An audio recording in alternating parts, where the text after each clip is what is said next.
Olá, tudo bem? Bem-vindo ao podcast Engenharia em Foco, o podcast da ABMEC, que é a Associação de Engenheiros Mecânicos Industriais de Minas Gerais. Bom, hoje nosso assunto é NR13. Vamos falar de orçamentação, nós vamos falar da parte técnica e também de fiscalização. Bom, me chamo Ronaldo Bandeira, eu sou engenheiro mecânico e atual presidente da ABMEC. E gostaria que vocês seguissem todas as nossas redes sociais. Vou deixar para que os nossos convidados se apresentem e a ABMEC está à disposição de todos vocês. Olá, pessoal. Obrigado, Bandeira, pelo convite. Meu nome é Mauro, sou CEO de um hub de empresas de inspeção. Tá? Tenho dentro desse hub a TND Inspeções, a AK Contabilidade, a Expertise Mentoria, e a gente está na área empresarial assessorando todos ali os empresários da área de inspeção e integridade estrutural. Tem aí uma vasta experiência na área de inspeção e integridade e a gente está sempre à disposição aqui para trazer conteúdo para vocês e auxiliá-los naquilo que for necessário para que as empresas possam crescer de forma saudável e sustentável. Obrigado, Bandeira. Sou Wesley, primeiramente, Bandeira, obrigado aí pelo convite, é uma honra estar sentado aqui nessa cadeira com essas pessoas magníficas. E eu sou Wesley, tenho 33 anos, sou engenheiro industrial mecânico, tenho algumas especializações na área também. Tenho a empresa Rio Engenharia, na qual sou diretor comercial sócio-proprietário. Tenho a Risco Zero Treinamentos também, que é uma empresa voltada para treinamentos na área de NR13, operador de caldeira, unidade de processo e NR13 em específico. Bem-vindos a mais um podcast Engenharia em Foco. Eu sou Flávio de Deus, engenheiro mecânico, engenheiro de segurança do trabalho e vice-presidente da ABMEC. Bom, para a gente começar, Mauro, eu gostaria que você nos falasse o que seria NR13, só para a gente ter uma noção, para a gente começar todo esse podcast com essas dúvidas que, porventura, nós iremos perguntar. Vamos lá, Bandeira. A NR13 é uma norma regulamentadora, né? A NR de NR13, número 13 do Ministério do Trabalho, e eu gosto de dar um conceito para ela muito peculiar, né? Eu falo que a NR13 é uma legislação que vai dissertar aquilo que as empresas precisam ter para manter os seus equipamentos íntegros e que, por consequência, a segurança dos trabalhadores. Então, no seu item 1 ali da NR13, 13.1, o objetivo dela vai falar que é uma norma regulamentadora com o objetivo de garantir a integridade dos equipamentos e, por consequência, a segurança. Então, o que eu gosto de colocar nessas falas? Olha, a NR13 é lei. Ela vai te falar o que você, como dono de uma empresa que tem ativos pressurizados, precisa ter para garantir a integridade estrutural, certo? Dos seus equipamentos e a segurança dos trabalhadores. E essa norma regulamentadora, ela precisa de normas acessórias para que você consiga executar uma inspeção de forma adequada. Então, resumindo, a NR13 é uma legislação que precisa ser cumprida pelas empresas que têm esses ativos, aí leia esses ativos pressurizados como vasos de pressão, caldeiras, tubulações e tanques, né?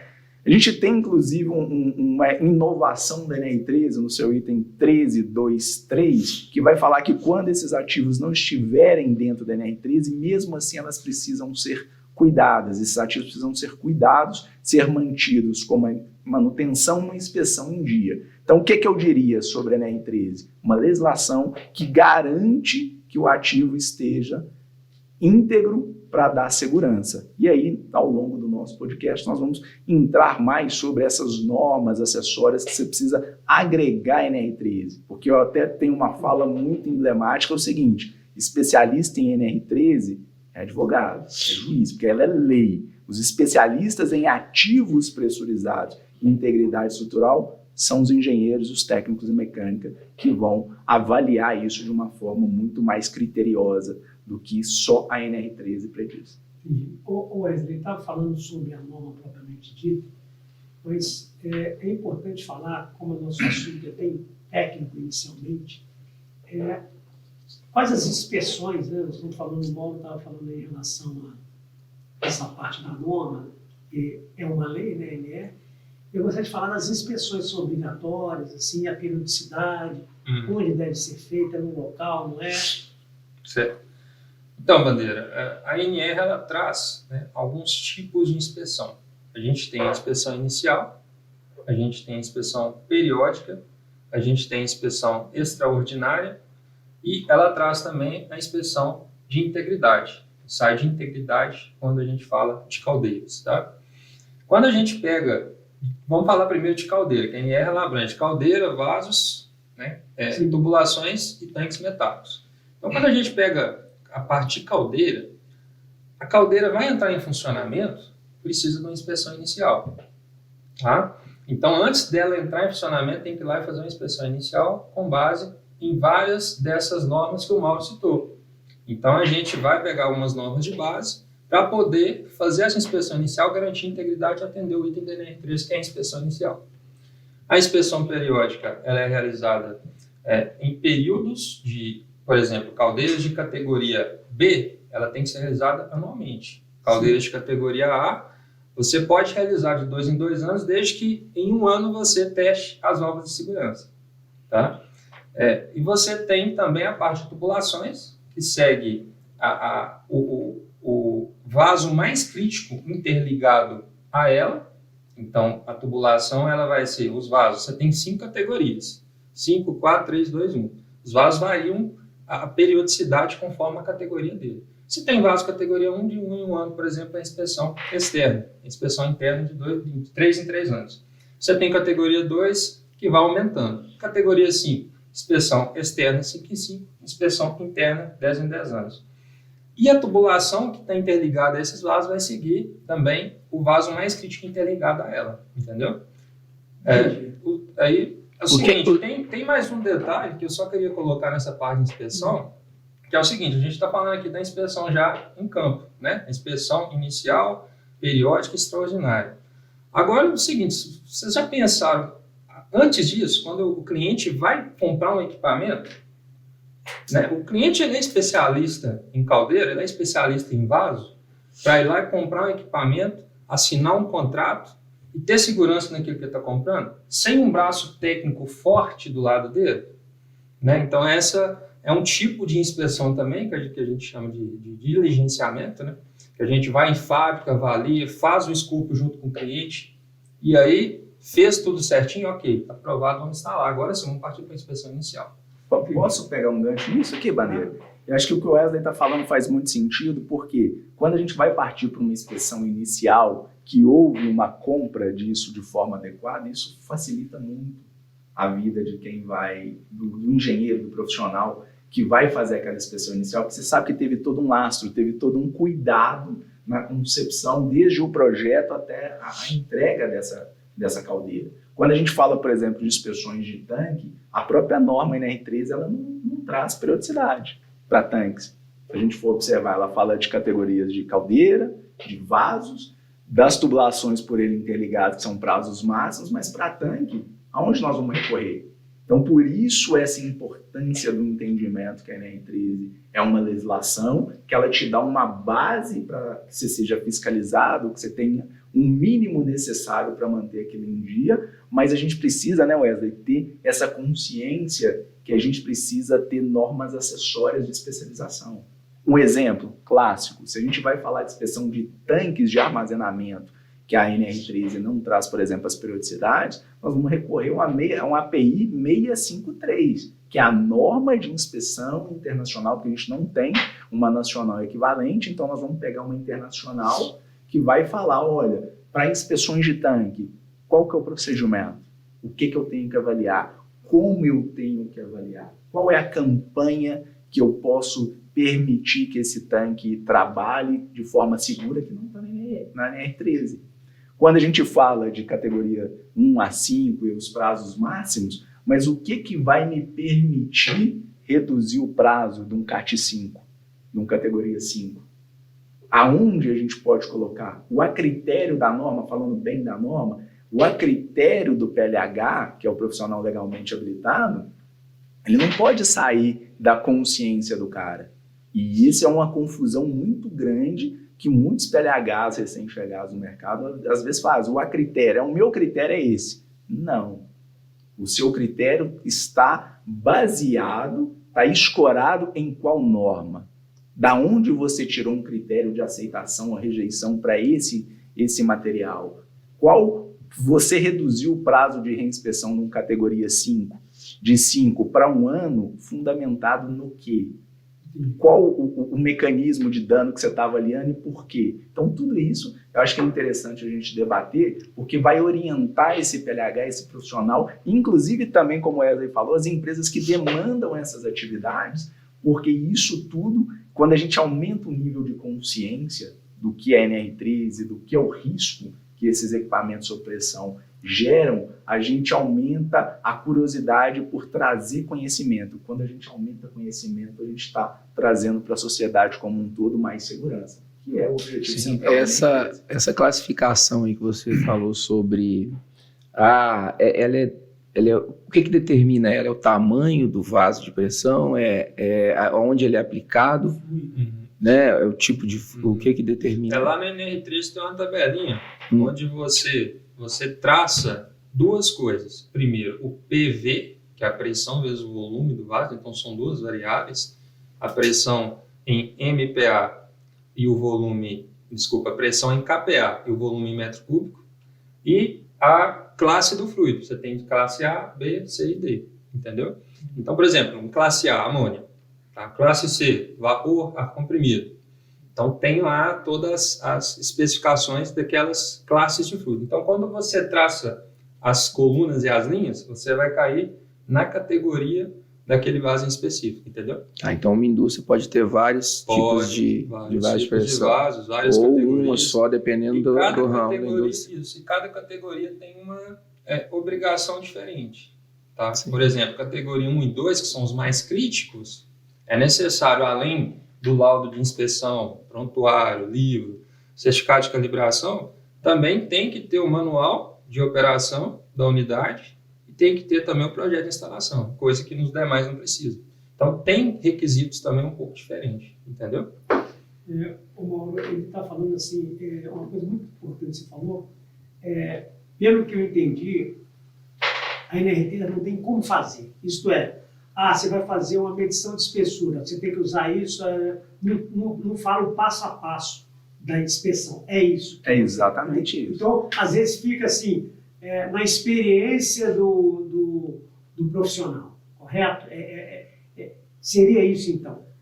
Trazendo isso para uma linha mais clara, é o seguinte, a NR3 ela vai te falar que você precisa, ela não vai falar como. Aí eu vou trazer esse exemplo que vocês pegaram agora, da classificação dos vasos.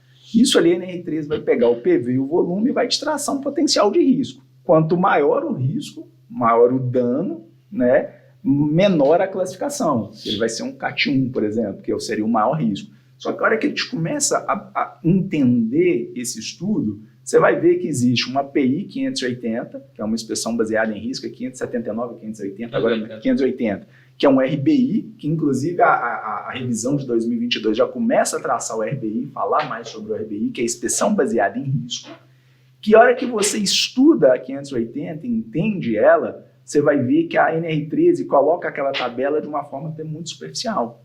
Porque em função do potencial de risco, de dano, de estrago que aquilo pode fazer, você vai movimentar a categorização, né, de equipamentos. Então, quando a gente vai falar que a NR3 é uma legislação, sim, ela é uma legislação. Ela vai te falar, olha, o seu prazo máximo para um CAT 5, para uma inspeção externa, é 5 anos.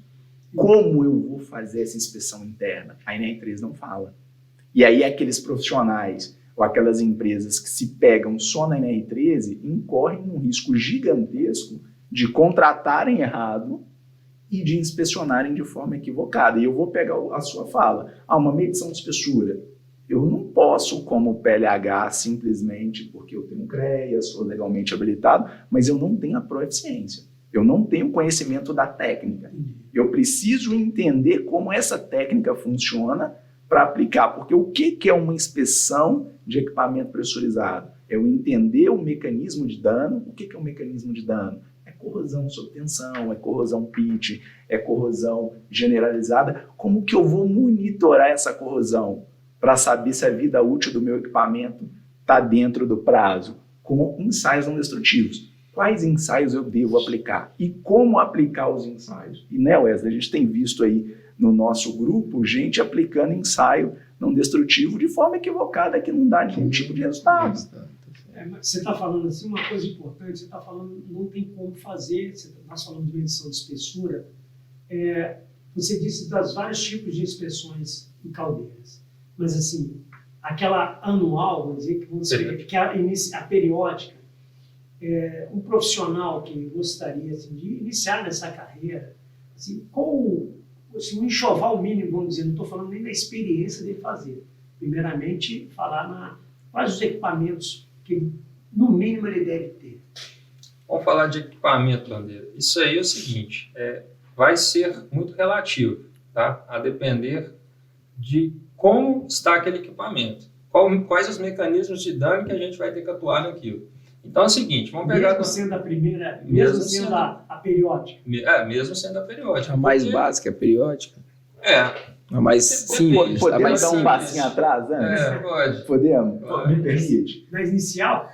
Não falando da própria inspeção inicial, a periódica, perdão, mas antes de falar dos equipamentos, acho que vale a pena a gente dar um passinho atrás. A gente pode evocar uma API 510 de inspeção de vaso e caldeira, que essa norma vai te falar o seguinte: antes da inspeção, você tem que traçar um plano de inspeção. E de posse desse plano de inspeção, eu vou dimensionar os equipamentos. Mas eu nem visitei a caldeira ainda para fazer o orçamento. Mas nem visitei. Não, mas como é que eu vou fazer um orçamento, uma precificação? E aí esse é um erro muito clássico, inclusive, da nossa área. Como que eu vou dar um orçamento se eu não tenho esse plano de inspeção? O cara quer iniciar na área. Eu preciso ter um parque de equipamentos, que o Wesley vai falar para a gente quais são. Isso. Mas eu preciso ter esse conhecimento para traçar um plano de inspeção mínimo, que olha, se eu vou fazer uma medição de espessura, eu vou fazer uma inspeção e teste de válvula, eu vou fazer uma calibração de manômetro, eu preciso fazer, por exemplo, um ultrassom de junta, um LP, uma partícula magnética, quais são as aplicações? Sim. Porque tem muita gente, Bandeira, vindo para o mercado com ausência desse conhecimento, e aí o cara não sabe para onde correr, e aí qualquer conhecimento que venha, ele aplica. E aí o Wesley vai falar para a gente o seguinte: o que eu preciso? Aí vamos pegar de uma forma geral, cheguei lá para fazer inspeção na caldeira, uma caldeira que apresenta em alguma parte um perfil de sobreaquecimento. Tá? Opa, ali eu tenho um mecanismo de dano diferente. Ali eu preciso de entrar com a metalografia e no mínimo um ensaio de dureza, para me ver como que está aquela chapa, entendeu? Se ela desgastou, se houve difusão de carbonos, se a dureza ela mudou, que é correlacionada à tensão admissiva do material. Então você está falando qual equipamento nesse caso, por exemplo, tem equipamentos que é um microscópio portátil, né? E tem também um medidor de dureza portátil. Entendi. Nesse caso. Agora vamos pegar que é uma caldeira que tá boa, tá normal, não tem indício de nada. No mínimo, né, precisa de medir espessuras, então medidor de espessura. No mínimo, precisa de fazer um ensaio em soldas, tá? Então, espelho, solda do espelho, solda do costado. Então, a gente está falando aqui de 3 tipos, né, de equipamentos principais. Líquido penetrante, né, que são os frascos, que o pessoal compra, partícula magnética, que todos eles se complementam, tá? Não é um teste é igual ao outro, não, todos eles se complementam. E ensaio de ultrassom em solda, tá? Que mais que a gente pode estar colocando? O que você pode colocar aí, né, nessa questão? Um equipamento bom, por exemplo, um equipamento que esteja bom. Eu acho que uma vistoria simples. Um boroscópio. Um boroscópio. Equipamento mínimo necessário. Agora eu tô falando assim, de uma caldeira simples, tá? Falando tubular. Agora, se a gente pega uma caldeira aquatubular, que é uma caldeira, né, de maior porte e tudo, acho que precisaria, no mínimo, de uma réplica também. Uma réplica metalográfica. Você não pode, mais uma vez, você não pode entrar de cabeça no mercado, né? Não é só fazer um curso, você tem que se preparar para você poder entrar nesse mercado. Tem aquelas especializações. Aquele algo a mais. Pelo menos esses equipamentos iniciais, você custaria assim, uma ordem de grandeza, assim, no volume total, no básico, a inspeção, a inspeção periódica, Sim.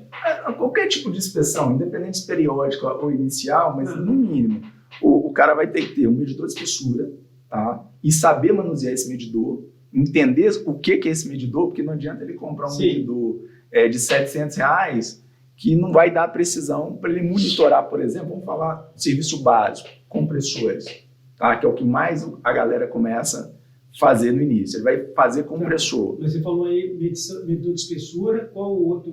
Um boroscópio, porque ele Sim. tem que fazer uma inspeção interna, muitas vezes equipamento pequeno ele vai precisar olhar, Sim. e um boroscópio que seja um boroscópio que tenha um perfil de imagem razoável. E entender também, a boroscopia é só colocar a sondazinha lá dentro. Treinamento é outro assunto. Mas à parte. eu não vou nem entrar no Capacidade. treinamento, mas é o cara entender que, por exemplo, você pega um boroscópio para um compressor de 400 litros, por exemplo, que é o compressor mais comum em serralheria, borracharia e tudo, você vai colocar um boroscópio com uma sonda lá de 8 milímetros, com 6 LEDs, iluminação muito baixa. O cara vai colocar isso lá dentro e não vai ver nada.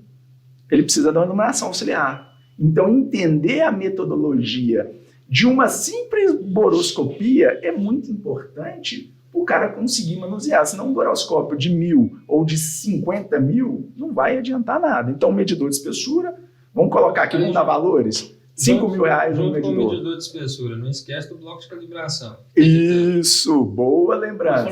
falou medidor de espessura. Então, vamos lá, vamos ordenar. Medidor de espessura, em média aí de R$4.500 a R$5.000.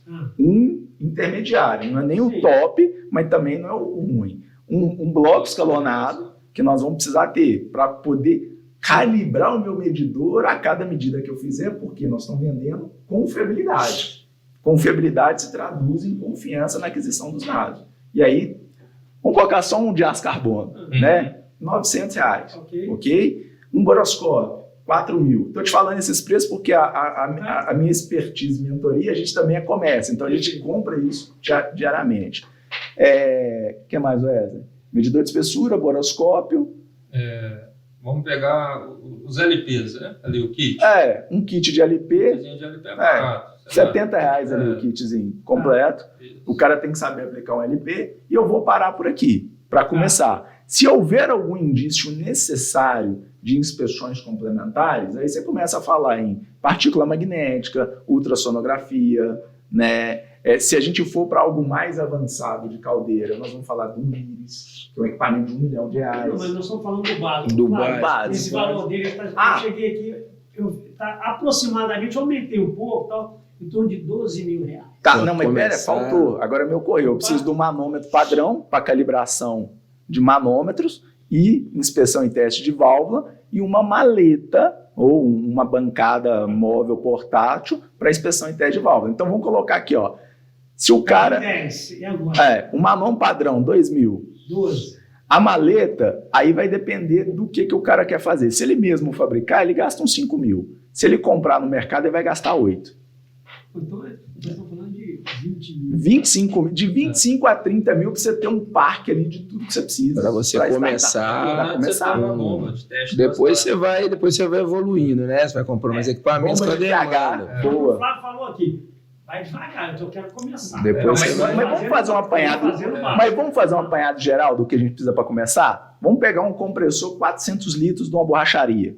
Servicinho ali que vai girar entre R$1.800 e R$2.000.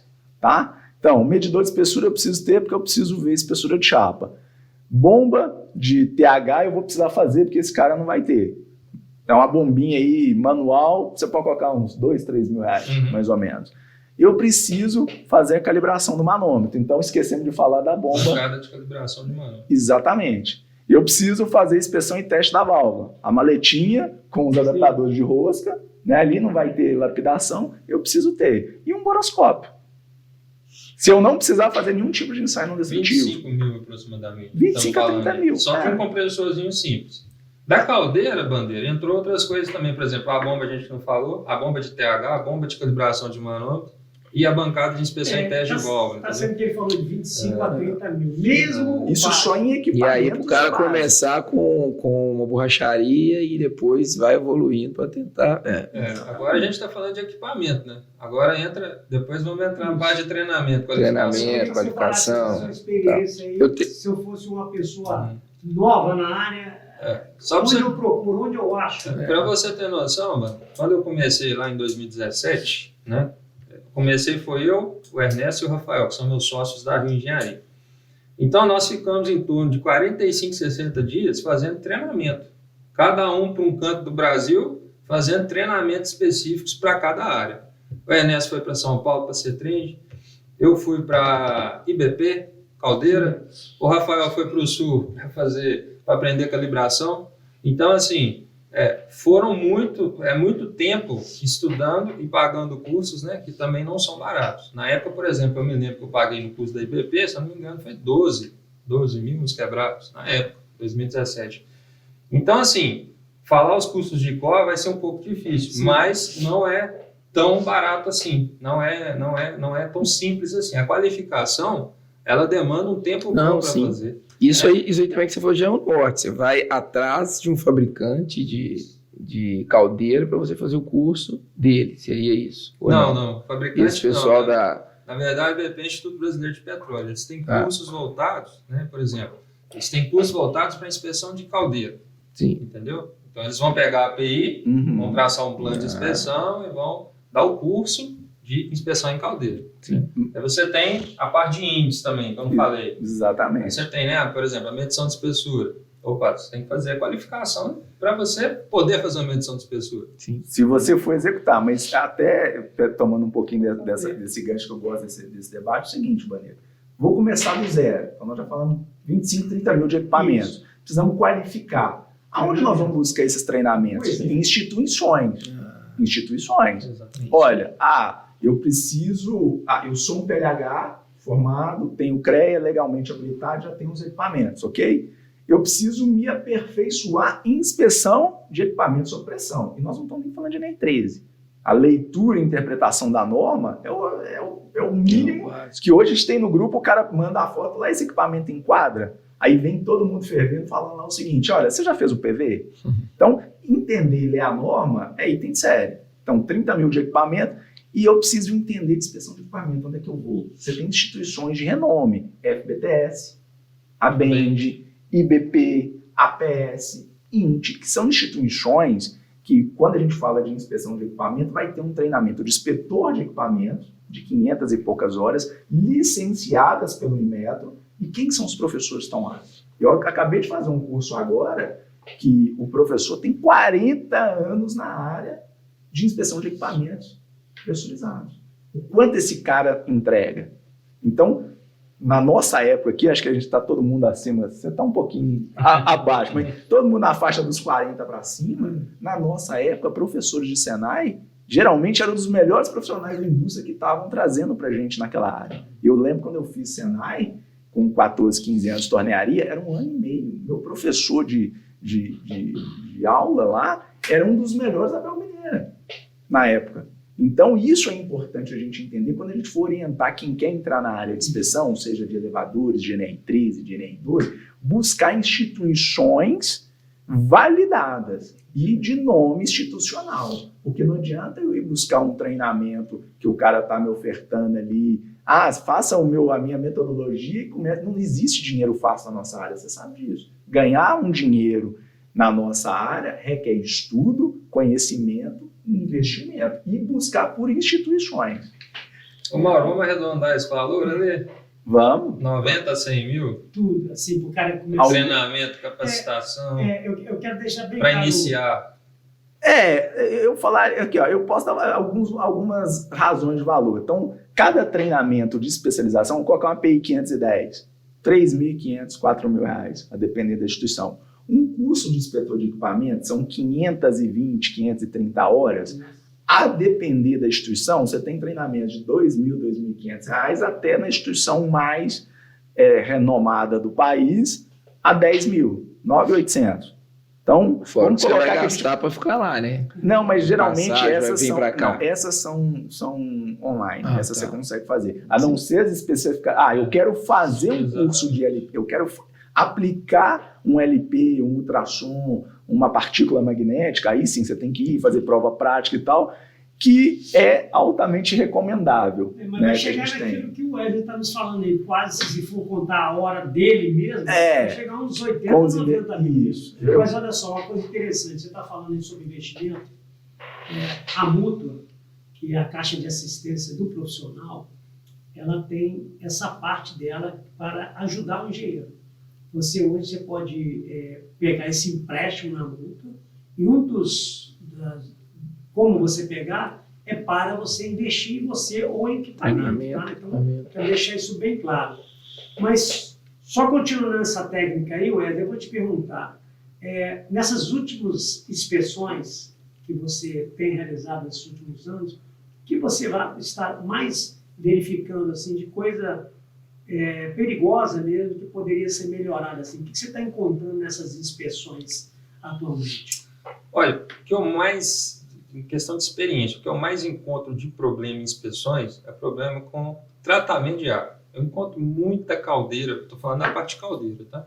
Eu encontro muita caldeira com tratamento de água ruim, ou não estão fazendo, ou estão fazendo da forma errada, e isso, né, prejudica demais. Chega um tempo que você perde o equipamento, você consegue a incrustação que vai dando ali devido à falta de tratamento, ela vai isolando o tubo, né, vai isolando os espelhos, vai isolando o costado, e dependendo do movimento da chama, você começa a empenar. Isso se torna muito perigoso, entendeu? Essa manutenção, como é que é feita? A empresa mesmo faz, ou o profissional faz, ou é só inspeção? Não é só inspeção, tem uma manutenção para não acontecer isso. A parte de tratamento de água, na verdade, tem empresas especializadas, né, nessa área, que a indústria vai contratar essa empresa vai lá fazer uma pré-análise, e aí ela vai indicar qual o melhor tratamento para aquela região, para aquela indústria. E aí vai ser aplicado esse tratamento, só que isso, né, tem que ter um acompanhamento mais de perto. Né? De 3 em 3 meses, pelo menos, o pessoal tem que abrir o equipamento para dar uma verificada. E muito que acontece é o quê? Não acontece esse planejamento de parada nas indústrias, e às vezes não tem nem como, por causa, você pega uma termoelétrica, por exemplo, que roda ali, demora 24 horas, 365 dias no ano. Eles vão parar ali de 2 em 2 anos para fazer. Você falou, então, você vê muito a falta de tratamento de água. Isso. E agora, que antecede ao equipamento. E no equipamento propriamente dito, inspecionado, o que você está encontrando de coisas não boas? Anomalias. Olha, eu vou te dar um exemplo, Bandeira, de domingo agora. Domingo agora a gente estava na indústria e a gente foi fazer a inspeção num vaso de pressão comum, tá? E nesse vaso de pressão, a gente foi validar o prontuário, que é a certidão de nascimento do equipamento. Então, eu fui lá validar o prontuário. A hora que eu chego no prontuário, o que eu fui ver? Que a pressão que estava calculada para aquele vaso, o pessoal lá no prontuário considerou um aço diferente, considerou um aço inox, estava fácil de ver, entendeu?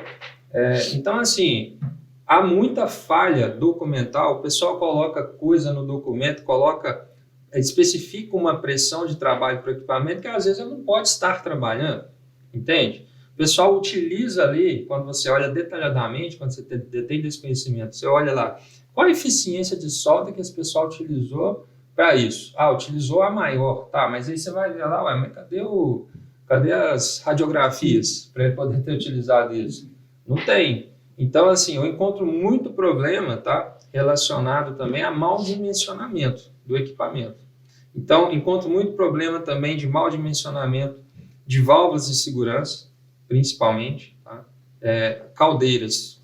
Às vezes eu estou em caldeira, a gente vai verificar o dimensionamento da válvula, a válvula não tem vazão suficiente para jogar aquela sobrepressão fora, tanto que a caldeira produz, ou seja, está produzindo mais vapor do que está saindo, o equipamento só vai pressurizando mais. Mas isso é uma falha lá no projeto ou uma falha na manutenção? A pessoa chegou e trocou a válvula. Exatamente, aí tem 2 pontos. Eu pego muito falha no projeto até, lá no início.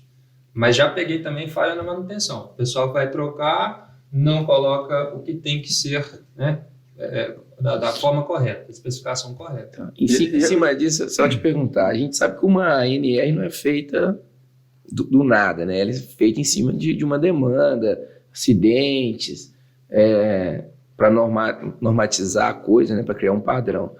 É muito índice de acidentes? Como que é o índice de acidente no vaso de pressão, em caldeira? Tem muito acidente que é subnotificado, porque às vezes explodiu um vaso, um compressor ali na borracharia, não pegou em ninguém, fica por ali mesmo. Então tem uma subnotificação, mas a gente entende também que há uma tendência na diminuição em função da normativação, da normativa, né? E eu queria pegar um gancho nessa pergunta que o Bandeira fez para o Wesley, falando sobre essa questão da manutenção, que você fez também, que o que é um problema seríssimo também, que a gente tem pegado em grandes, nós estamos falando em grandes paradas de usina, né? A TND hoje ela está fazendo 3 grandes paradas, né? Que está demandando em cada parada 10, 12 pessoas trabalhando 12 por 12, 24 horas durante 10 dias. A gente concorda que a válvula de segurança é a última camada de proteção do vaso. E, na minha humilde opinião, é o equipamento que tem que estar mais afiado de tudo, porque é ela que vai evitar, né, como você falou, jogar a sobrepressão para fora. O que a gente tem pegado, Bandeira? Fornecedores, e a norma mudou em 2022, tirou a palavra calibração e trouxe a válvula para inspeção e teste. Por quê? A válvula é um dispositivo mecânico que depende de ser manutenido, verificado, saber se está bem dimensionado. O que tem muita empresa no mercado fazendo? Você vai para uma concorrência de parada geral, são 120 válvulas, que você tem que olhar todas, fazer teste de bancada, ver se está dentro do set, ver se está de set de abertura, que é a abertura da válvula, ver se ela tem algum tipo de vazamento. Se isso em algum momento é reprovado, qual que é a obrigatoriedade? Desmontar, inspecionar e testar. Está escrito isso lá no Enem 13. O que o pessoal faz? Bota a válvula na banca, dá o pop, abriu, troca o lacre e manda embora.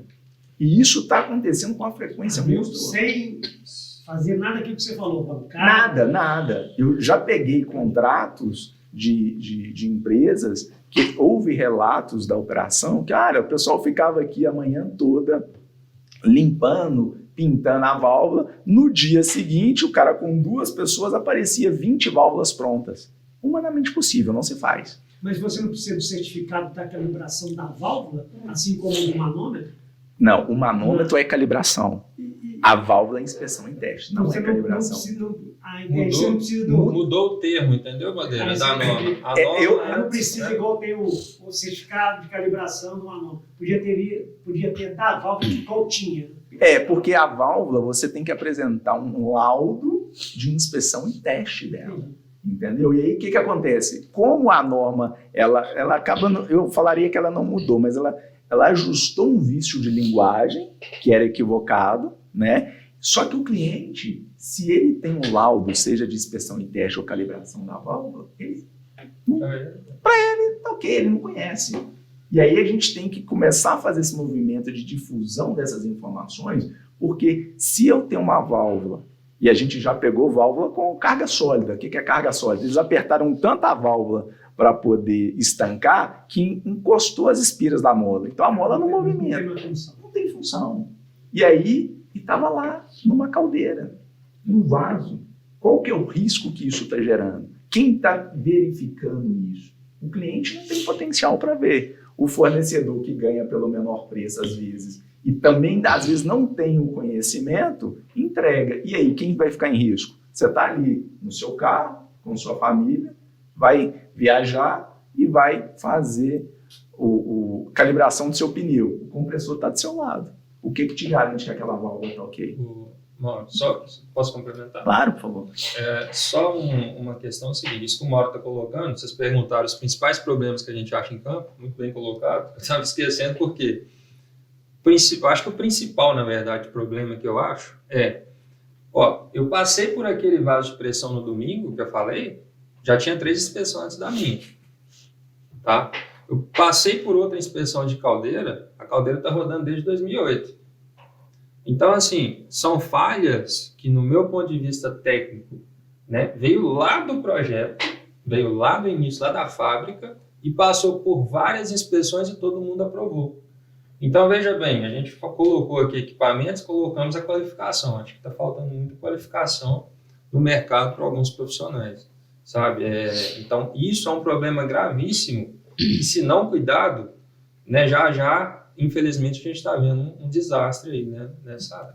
E o pior, né, quem fiscaliza essa qualificação? E isso é uma pergunta que a gente tem que começar a responder, porque o cliente que deveria talvez fazer esse filtro, ele não tem essa capacidade. Então fica uma interrogação muito grande para a gente, enquanto profissionais da área, enquanto agentes, né, que transitam por essa área, e não só na área de NR13, mas na NR12, na NR11 e por aí vai. A gente tem que começar a ter uma legislação para a gente, para conduzir esses profissionais num caminho técnico mais assertivo e não liberar boa parte dos profissionais que às vezes não têm proficiência, porque a gente está falando de proficiência. Mas olha só, a indústria, ela está com a sua caldeira em funcionamento, vai aumentar a sua produção. Na hora que eles vão adquirir ou substituir a existente, eles contratam assim, algum profissional para fazer assim, essa especificação, para que essa especificação vá para a praça para fazer a orçamentação? Existe esse trabalho na área de vocês? É raro. É uma coisa que a gente Então, quem decide a compra? Então, é o seguinte, né, Bandeira? Você é especialista em elevador. Sim. Nós somos especialistas em caldeiras varas de pressão. O gerente de uma indústria, de uma fábrica de ração, ele é especialista no processo da fábrica de ração. Sim. Só que, né, o pessoal às vezes acha que entende demais. Sabe? Eu entendo, eu sei que eu vou precisar de um caldeiro de tanto, por minha experiência eu já passei por isso, não sei o que tem, e não busca essa ajuda técnica, né, aqui fora. Então é raro. Nem empresas médias e grandes às vezes não se utilizam. Mas é um risco muito grande, o cara ele assumir por conta própria especificar uma caldeira, porque ele vai assumir risco criminal, ele vai ter responsabilidade muito, cara. Até que assim, e o cara faz isso. Se você pegar, vamos pegar uma caldeira. Nem pro cara que está lá anualmente fazendo a inspeção. Bandeira. Eu acho que ele não pergunta. Deixa eu trazer um elemento para esse bate-papo, porque esse é importante. Eu tenho memorial descritivo de empresa, não é grande não, gigante, que não tiveram cuidado de tirar a frase do GPT falando, olha, coloca aqui o restante das informações para eu finalizar o que você está me pedindo. É polêmico e é engraçado, mas a gente que transita por muitas concorrências, a gente está vendo uma deficiência muito grande de composição técnica nas solicitações. E aí, no final, seja elevador, NR13, qualquer outra atividade, o que vai mandar lá nos suprimentos? O menor preço. De um processo que, tecnicamente, foi deficiente, que é o que o Wesley falou, raramente acontece. Agora, imagina, o senhor tem sua indústria de ração, o senhor contrata o Wesley como um profissional da área para falar, Wesley, dimensiona para mim a quantidade de vapor que eu vou precisar é essa, a demanda é essa pelo que eu tenho de produção, dimensiona para mim a caldeira, especifica para mim o que eu preciso e como eu preciso comprar, que a Rio tem essa atividade lá, e me dá aqui para eu soltar para o mercado e me assistencia nessa compra, porque eu só sei fazer ração.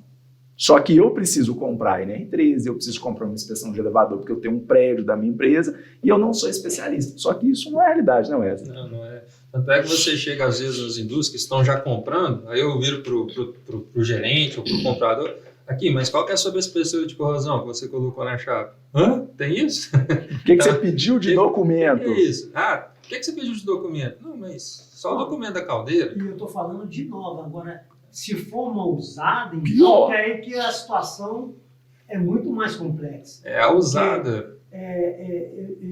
Existe assim, denúncias que às vezes a plaqueta onde tem a data da fabricação daquela caldeira, ela não tem ou sumiu, aí ninguém sabe a idade daquela caldeira, ao invés de ter aquela inspeção que você comentou, que é aquela maior de integridade, que é 25 anos, aí como some, ele não precisa fazer aquilo, ele reduz e revende com o preço que ele entender que seja assim.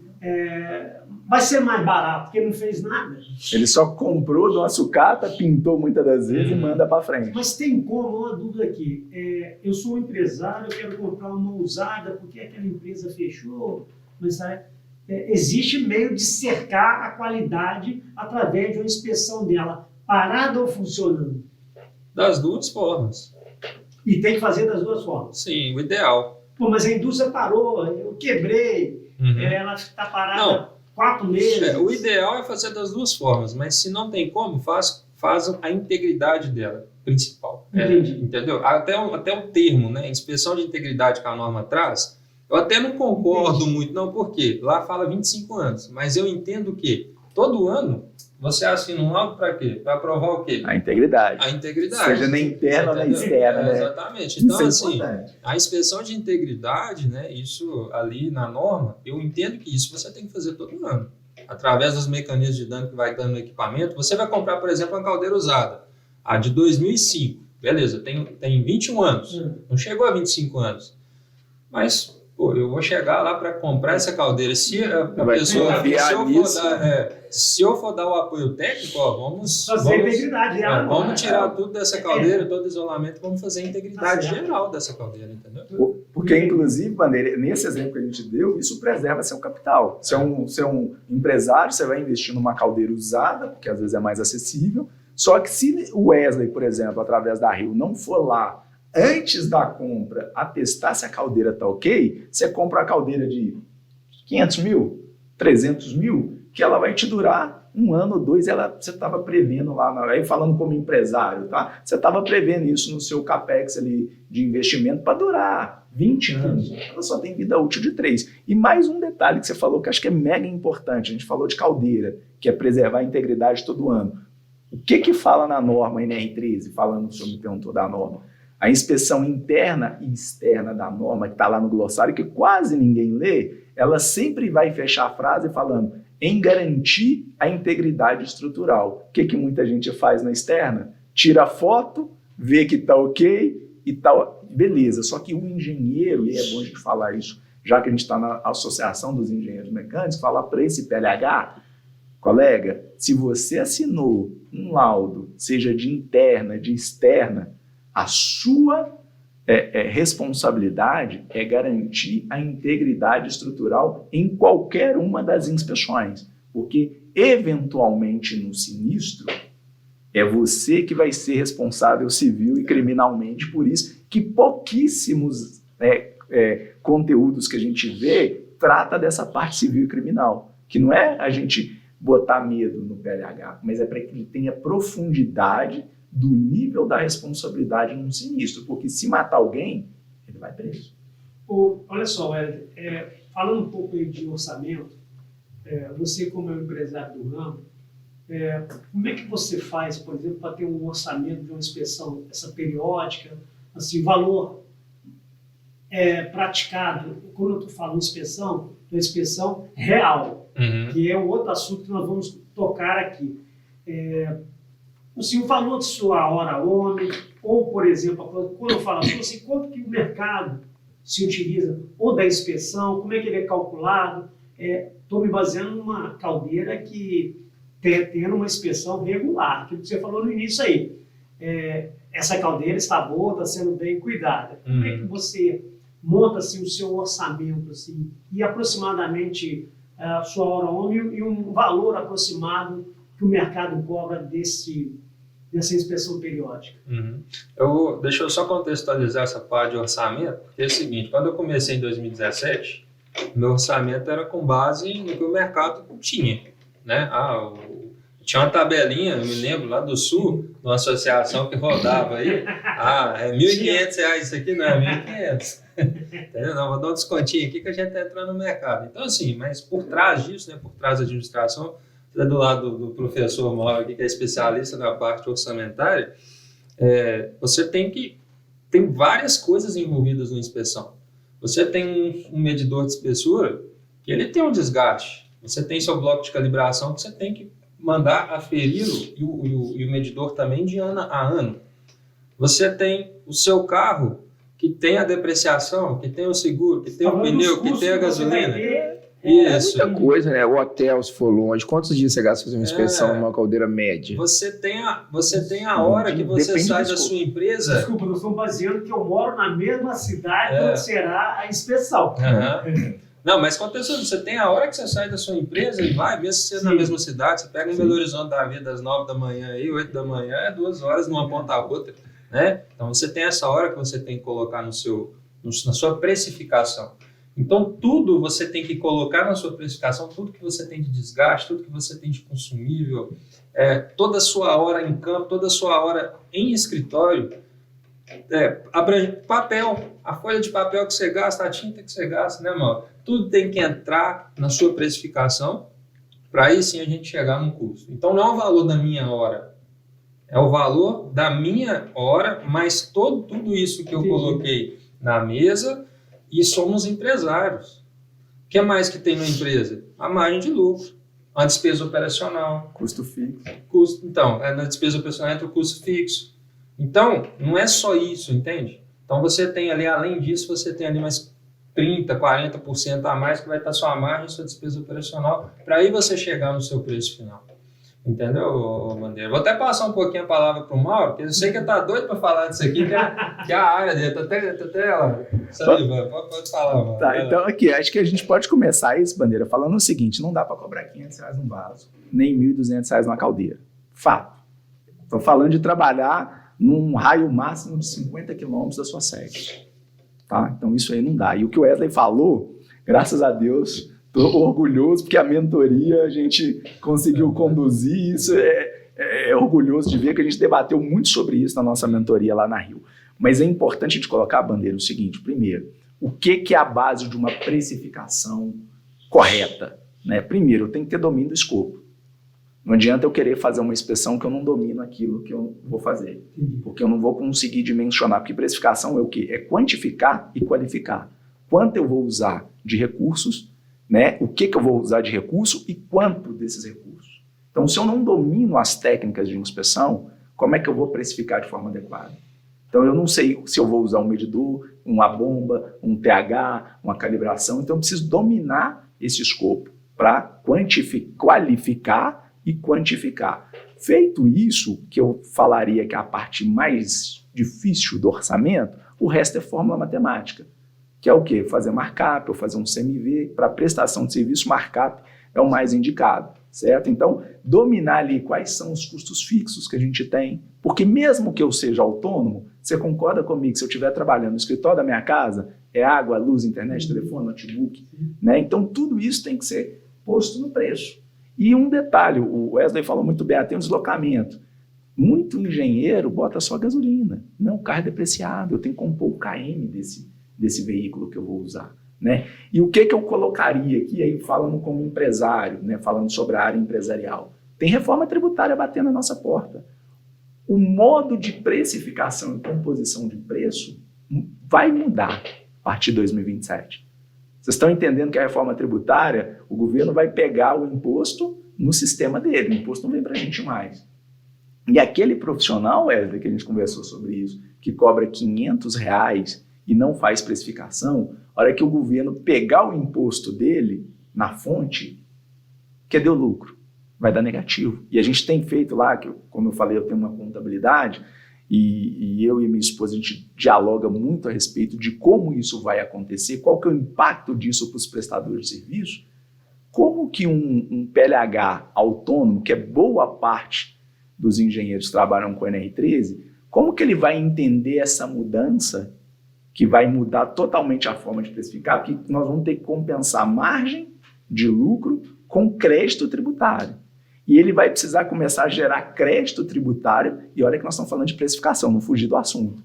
Ele vai ter que começar a gerar créditos tributários para o cliente dele. Se ele não gerar, ele começa a ficar inviável. Então, se ele não entender essa estrutura de precificação, que vai muito além da parte técnica, vai para empresarial também, há uma possibilidade de boa parte dos PLHs autônomos não se sustentarem financeiramente de curto prazo após reforma. Então, levar para essas pessoas precificação é muito importante. Aí você vai me falar, mas qual o preço médio de uma inspeção de um vaso hoje? Você vai falar entre R$ 1.500 e R$ 1.800 uma inspeção.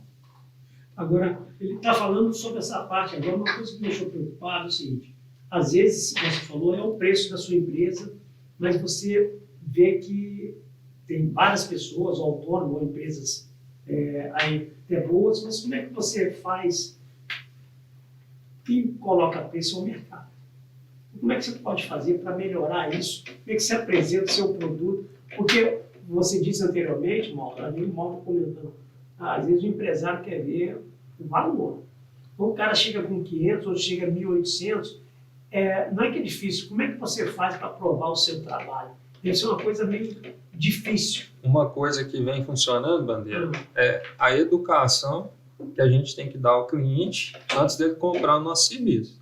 Então, às vezes, eu já fui cliente, tá? Eu esqueci de falar isso aqui. Eu já tive na indústria contratando até que não, mas acompanhando a NR3, eu não sabia de nada. E o cara foi lá, tirou foto, trocou o lacre lá com a válvula no equipamento e pronto. Depois você foi saber que ele... Depois que eu fui saber, eu falei, não, é um absurdo isso. Então, assim, tem esse detalhe, entendeu? Que até me pedindo que eu tava falando. Não, na parte de como vender o serviço. Então, a gente educa, né, o cliente. Então, antes da gente fechar o negócio, ontem mesmo eu estava na indústria, estava lá conversando com o comprador, com o técnico, com o engenheiro, falando com eles o que é que precisa necessariamente para quê? Para ele poder equalizar tecnicamente as propostas e aí sim fechar. Porque se ele equalizar a minha proposta com o do Mário, se o Mauro ganhar, eu vou ficar muito feliz. Entendeu? Agora, se ele equalizar a minha com alguém que não está entregando o que deve ser entregue, aí não, eu vou não ficar... faz o mínimo. E essa documentação é exigida pelo Ministério? Como é que funciona essa fiscalização e qual documentação que vocês têm que disponibilizar? Ou que vocês, mais o dono do vaso de pressão, tem que disponibilizar? Os documentos obrigatórios hoje de vaso de pressão, você tem 5 categorias, né? Por exemplo, o compressor de ar, que é o mais simples, categoria 5, você tem que ter o prontuário, o laudo de inspeção, seja ele inicial, periódico, que tiver no tempo ali. Você tem que ter o livro de registro e você tem que ter o certificado de calibração do manômetro e o laudo de inspeção e teste da válvula de segurança. Entendeu? Esses são os documentos. Isso aí você fala para um equipamento... Simples, um compressor de ar de borracharia, por exemplo. Mas quantos por cento de uma borracharia faz isso? Você acha que a borracharia, existe fiscalização nela? Ela... Sei lá, 1%. Porque é o seguinte... Ou menos. Borracharia. Quando surgiu aquela notificação coletiva do Ministério do Trabalho, por exemplo, para postos de combustível, em alguns postos de combustível tinha borracharia. E aí eles obrigaram o pessoal a fazer. Mas por quê? Teve a fiscalização. Sim. Agora, você pegar um borracheiro ali para ele fazer isso... Não vai. Muito difícil. E eu queria só pegar um gancho, Anderson, nesse tema, que é o que o Wesley falou muito bem. Na TND, a gente investe muito na consultoria pré-venda. Então, a gente faz essa educação do cliente. A gente tem que falar para o cliente o que precisa. Aí, pegando a sua pergunta, como que é a documentação? A documentação é padrão para tudo, tá? Nem R. O problema é o teor dela. Porque tem o meu e o relatório do Wesley de Caldeira, por exemplo, que tem 40 páginas, bem fundamentada. Tem um outro cara lá que chega, nós já vimos isso, relatório de 4 páginas, que não tem nada. Tem uma medição de espessura, um registro visual e alguns textos retirados da norma. E ponto.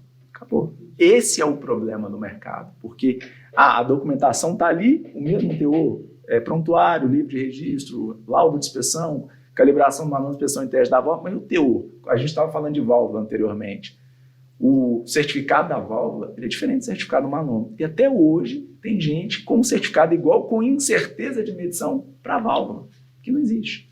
Eu me lembro bem que você falou aí da especialização do Ministério do Trabalho no posto de gasolina. No Ministério do Trabalho, eu participei na época do termo de cooperação e começou a fiscalizar os postos, depois eles mudaram a ação, foram para a vaso de pressão e caldeira em várias áreas da indústria. Sim. Era laticínio, alambique, perfeito. Isso, na ocasião, eu lembro bem, foi mandado lá uma correspondência com a AR para que as empresas respondessem, né? E o Ministério, de posse dessa documentação, ele tomou algumas atitudes, né? E antes de eu te perguntar, eu me lembro bem que essas atitudes, e foi apresentado no relatório, houve 100 interdições de vaso de pressão em caldeira no estado. Obviamente, isso para o empresário é terrível. Então, eu achei, na época, foi uma iniciativa muito interessante do Ministério do Trabalho. Eu só gostaria de perguntar para você se, na ocasião dessa fiscalização, se isso houve alguma mudança no mercado, porque quando eles interditaram, o vizinho fica sabendo, o vizinho passa por outro. Deve ter sido alguma coisa muito importante para nós, engenheiros, para aumentar o mercado em si. O que você pode lembrar disso aí? O que você acha, como foi essa fiscalização? Perguntar para os dois, inclusive. Sim, quando surgiu essa notificação, né, a gente atuou especificamente nesse direcionamento que o Ministério do Trabalho deu. Foi para posto? Fomos para posto. E ali apareceu muita demanda e muita coisa errada, de fato, né, onde teve essas interdições. E até hoje, eu falo que até hoje isso ainda, a gente sente uma melhoria contínua que teve. Por quê? Porque teve lá atrás, teve um vencimento, ao laudo de inspeção lá, vamos supor, vencimento, o vaso está bom, 5 em 5 anos, a inspeção externa. O pessoal nos procura, a gente lembra, está na hora de fazer. Muitos fazem. Por quê? Viram que o Ministério do Trabalho pegou. Então, assim, foi uma coisa legal, foi uma coisa que eu vejo que foi produtiva, acho que tinha que continuar, entendeu? Porque isso aí, o objetivo é aumentar a segurança, né? Aumentar a segurança e tendo esse fomento a partir do Ministério do Trabalho é de grande valia para nós, engenheiros, acho que para o empresário também, porque o empresário está gastando ali, mas ele está garantindo uma segurança muito alta dele e de todo mundo que está ao redor, né? Você lembra? Lembro que terminou deve ter um ano, assim, até o Ministério, que alguns deles, eu sei que eles voltaram em função do laudo. Como é que foi isso no mercado? Você deve continuar conforme o Wesley falou? Foi um movimento muito legal, principalmente eu surfei muito no de posto de gasolina, né? Inclusive a gente chegou a ter reuniões com o pessoal acho que é Minas Petro, né? Que é a Associação dos Postos, se não me engano era mais de 5 mil postos em Minas, de um modo geral, e a gente pegou uma fatia muito boa. E o que nós sentimos, Bandeira? Até hoje, como o Wesley falou, a gente vê sinais, nós estamos falando de 2018, isso, a gente vê sinais de continuidade, né? Eu tenho hoje na minha base de clientes lá mais de 250 postos que são fiéis conosco até hoje. E o que eu percebi ao longo do tempo? A gente tinha nosso preço para trabalhar, inclusive na época a associação queria que a gente fizesse um valor comunitário para todo. Eu falei, não paga, justamente falando de precificação, eu falei, não, eu prefiro ficar avulso no mercado, deixar o pessoal me procurar, desenvolvi muitas parcerias naquela época. E o que a gente entendeu? Quando você atendia um posto de combustível que foi notificado e o Ministério foi bem rígido nas cobranças, tanto é que a gente tinha um engenheiro nosso apresentando fiscalização de página NR3 no Ministério quase todo dia naquela época, porque a gente se propunha dentro do nosso trabalho e falou, olha, o dono do posto, o gerente do posto, ele não tem condição. E não foi só NR3 naquela época, foi muita coisa. E a gente se dispôs a ir junto, onde a gente se aproximou muito do Ministério do Trabalho, a gente fez um trabalho com eles lá de ir ajustando o laudo de acordo com o que eles queriam entender e com o que a gente tinha que mostrar. E aí, o que aconteceu no mercado, pelo menos que eu percebi, não sei se é a percepção do Wesley. Começaram nos anos seguintes, o pessoal vinha ligar para a gente, tem PLH aqui querendo ofertar por 1/3 do seu preço. Você reduz o preço? Eu falei, não. Então eu vou fechar com ele. Eu falei, pode fechar. Mas tão fácil assim? Eu falei, pode entregar, não tem problema. Mas você vai me perder como cliente? Eu falei, não tem problema. Mas você vai arrumar um problema quando esse PLH, se ele está passando aí para panfletar, ele às vezes é sozinho, ele não tem uma estrutura, ele não tem o que eu te ofereci. Então, lógico que vai ter uma discrepância de preço, mas a hora que o Ministério vier notificar, tiver alguma coisa errada, a senhora não conseguir falar, porque talvez ele não tenha uma estrutura, aí a senhora dá um jeito. E eu falei isso com eu mapeei isso pelo menos com uns 45 clientes na época. E eu consegui reter esses clientes. Por quê? que o Wesley falou, o que o senhor perguntou. A gente abraçou esse cliente do ponto de vista de fazer uma transferência de conhecimento. Olha, para ficar certinho, para você não ter problema, tem esse processo. Olha, toda vez que você for trocar pelo menos um óleo nesse compressor, anota no livro. Porque eu não posso ter o Ministério do Trabalho pegar esse livro hoje, daqui 5 anos, só com a minha anotação. Toda vez que a gente vai fazer uma inspeção em teste de válvula, calibração do manômetro, a gente já vai lá, anota para o cliente e explica para ele. Então, a gente sentiu que no ramo de posto de gasolina teve esse boom de atividades, né? A gente conseguiu fazer um faturamento legal na época, que a gente precificou bem, e conseguiu reter o cliente, porque o cliente de serviço técnico especializado, seja de elevador, de caldeira, de vaso, quando ele se sente seguro, ele não troca. Ele não troca. Às vezes ele fala, olha, eu tenho um preço mais barato. Eu particularmente não baixo. Lógico que você tem toda uma técnica de negociação, que você tem uma gordurinha ali que você vai negociar e tudo, mas eu não baixo. Você quer ir com outro? Vai. E eu tenho histórico de cliente que foi e que voltou. Porque não foi bem atendido. Porque serviço técnico especializado não é HH, não é só hora homem. É atendimento, é estrutura, é tecnologia, é custo. E o serviço técnico especializado, eu falo muito para os meus clientes, ele não pode ser comprado só por preço. Preço tem que ser a última esfera de decisão depois de passar por os fornecedores por um filtro. Que na nossa área de engenharia mecânica, serviços técnicos especializados, é diretamente proporcional o valor do serviço ao que está sendo entregue. Porque se o cara não investe em tecnologia, custo, treinamento, ele vai cobrar barato mesmo, que não tem nada para entregar, não é não? Bom, eu gostaria, para a gente finalizar, você agradecer a presença de vocês dois. Foi muito interessante esses esclarecimentos. Gostaria que você falasse as palavras finais aí, em função do que você está pensando que pode melhorar. Então, Bandeira, primeiramente, agradeço o convite aí novamente. Foi muito bom estar com vocês, grandes nomes aí da parte de engenharia, da parte de empresarial. E o que eu vejo, assim, que a gente, hoje o objetivo nosso aqui é levar um pouco de conhecimento para o pessoal, né, para o SPLH, para a engenharia em geral. E espero que eles peguem esse podcast nosso, tudo que a gente conversou aqui, escreva tudo, aponta tudo e vai ali tintim por tintim, tópico por tópico e faz da maneira correta. Porque no final, isso é bom para todo mundo, é segurança para eles, eles vão dormir tranquilos, todo mundo ganha no final, a gente vai ter um preço justo, nós vamos ter um Brasil, né, muito mais seguro. Bandeira, agradecer o privilégio de estar aqui dentro da associação, nesse podcast, com profissionais que a gente vira amigo, né, Wesley? Vira irmão. É uma honra estar aqui, né, falando sobre esse assunto, que é um assunto que é a minha vida, eu estudo isso desde quando eu comecei a empreender.